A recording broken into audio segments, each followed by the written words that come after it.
Hey guys, welcome to Key Roots, the Key Roots of Sex Addiction. My name is Collin. And I have several children and they're all pretty young.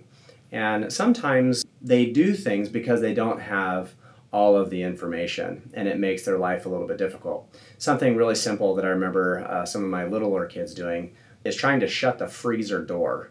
And what happens is when there's something stuck in the freezer door, when the freezer is pretty full, it doesn't shut. And my kids, what they'll do is they'll try and jam that door shut. And it's so funny because it just doesn't work as long as something's in the door. And so simply, when I find them doing that, I just have them remove whatever is blocking the door, and then the door shuts really smoothly. And that's what recovery from sex addiction is like. I had a guy text me this morning. He was just out of sorts and really struggling and almost begging me for help.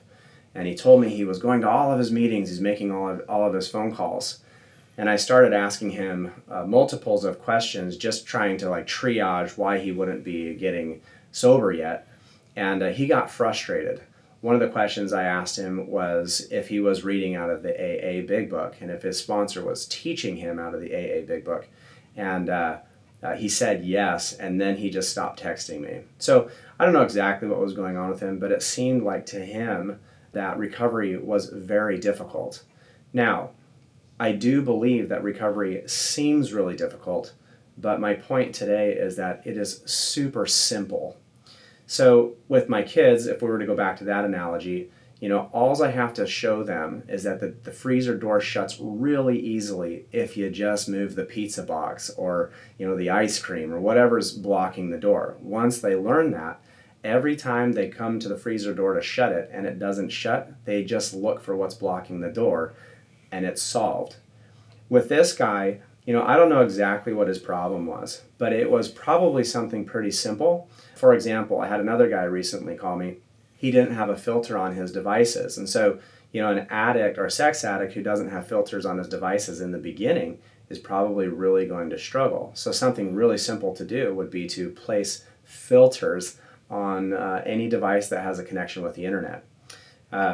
Sometimes with filters, there's another simple one. Guys will put filters on their computer or on their device, but they will maintain their own password. And so when they really get triggered, they just type in their password, take the filter off their device, and they're back into pornography. So, there's really simple fixes like that. I remember with my sponsor, as I was working my own recovery, how I would read all of the recovery literature. And don't get me wrong, the recovery literature was great. I thought it was great. But I was missing many of the very simple points that were in the books. And so what my sponsor did with me is simply read with me paragraph by paragraph in these recovery books that I have, and the light bulbs came on and I got sober almost immediately. So my point ultimately is recovery isn't difficult. It just seems like it because usually there's an understanding that is missing. But once you understand certain concepts, recovery just comes.